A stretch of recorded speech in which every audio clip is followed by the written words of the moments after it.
Up to this point, Your Excellency, and including on the question that I've just asked you of accountability within your government, do you think you are addressing the grievances that have made thousands of Kenyans across the country in places that were unimaginable to get out to the streets to say Ruto must go? Do you think up to this point they feel you've addressed their grievances?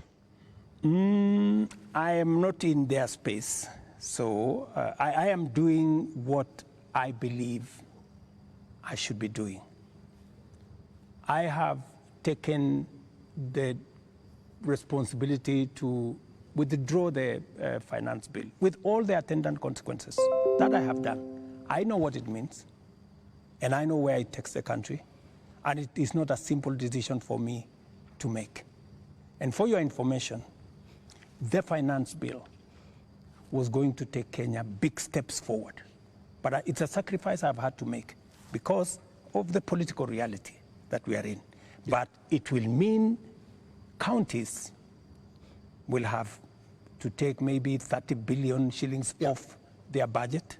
It means we have to reduce CDF by maybe 10 billion shillings. It means we have to rethink about what to do with JSS teachers. It means we have to put on the freezer. We wanted to hire another 20,000 teachers because there are kids who do not have who do not have teachers. It means we have to work on our UHC program.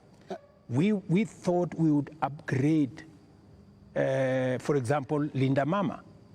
You know, we thought we would upgrade Linda Mama. There is something, Your Excellency. But it means we have to hold that, and it means many things. Just hold on, what else do you want to hear? You are speaking outward, but looking at the grievances, they are also asking questions inward from you, Your Excellency. And what I can hear from these grievances that have been expressed quite loudly, you said you are not in their spaces. We sometimes get into the spaces to listen to what they are saying.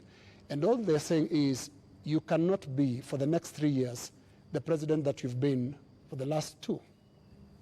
So what is that you're going to change about? That's why Linus, that's why Linus, that's why we are here. Of course, it's not going to be business as usual with the kind of reality we are faced with now. It has to be different.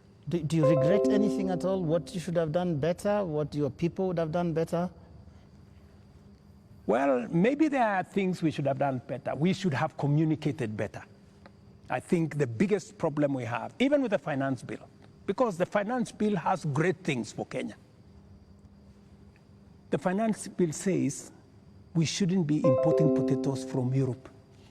The finance bill says we shouldn't be importing onions or eggs from Europe. The finance bill says we should be growing our own industries. We should be manufacturing diapers in Kenya. We have 10 companies doing that. We should be manufacturing all those things in Kenya. We should be expanding our manufacturing capacity. That is what finance bill was talking to. But I am sure we will recover that when we have explained. The biggest challenge that I regret is that we didn't communicate better. Maybe we failed in explaining to Kenyans what the finance bill was all about. Because I promise you, if I am given a chance to explain to the people of Kenya what was in the finance bill and what the finance bill would have done for this country, every Kenyan would have agreed with me. But my regret is that they would say you were here, Mr. President. They said you would have explained. We didn't explain ourselves better. Maybe my communication team failed.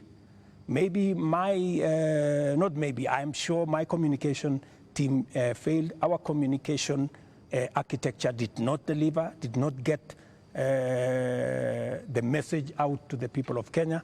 In fact, if you look at what people were saying, they were saying, for example, there is a matter of land on the finance bill. There was no matter of land in the finance bill, not even a single line.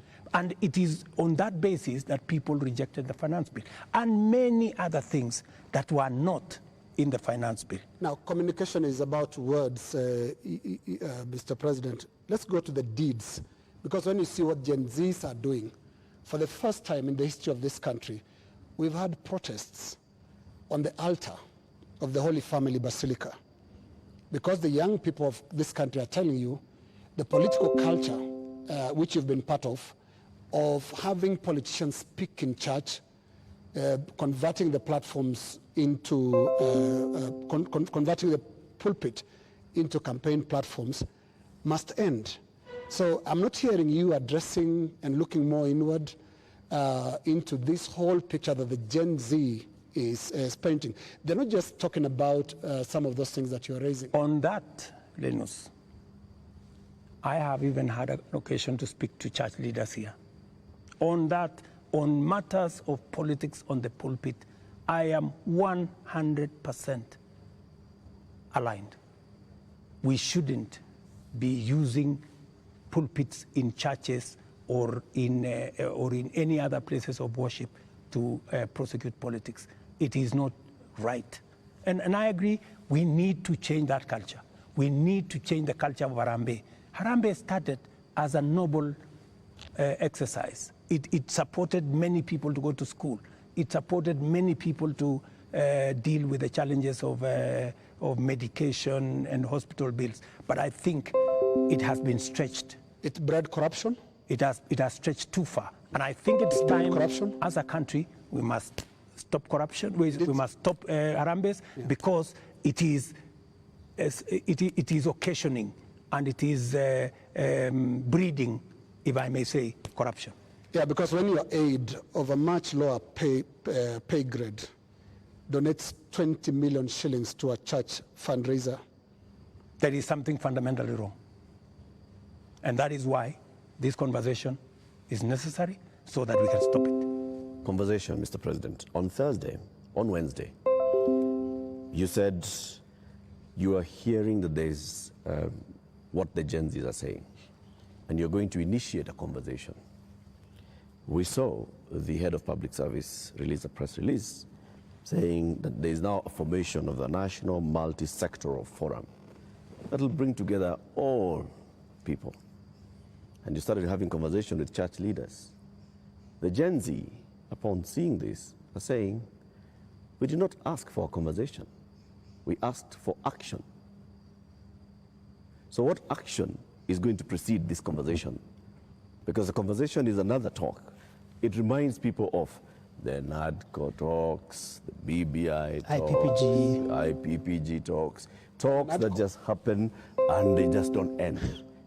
And people are saying, we want action, Mr. President. We will participate in action, in conversations maybe later, but for now, Mr. President, yes, what's the action? I promised that I will engage the young people. Yeah, I promised. I was just making good my promise. And I promised a multi-sectoral forum, and that's what I have put out. I also promised that these are some of the topics I want us to discuss. I want us to discuss debt. I want us to discuss taxation. I want us to discuss unemployment. I want us to discuss corruption. I want us to discuss these issues. And it was a suggestion, and I am open. I am hearing that the young people are saying, we don't want a multi-sectoral forum. Maybe we should have an engagement with the president on X. And I am open to having an engagement with the young people on a forum that they are comfortable with. If they want digital? If they want me to engage with them on X, I will be there. At this point, Mr. President, do you think you know what the young people want? I have many young people in my house. Are they telling you all is well? The same ones that are in all these other spaces.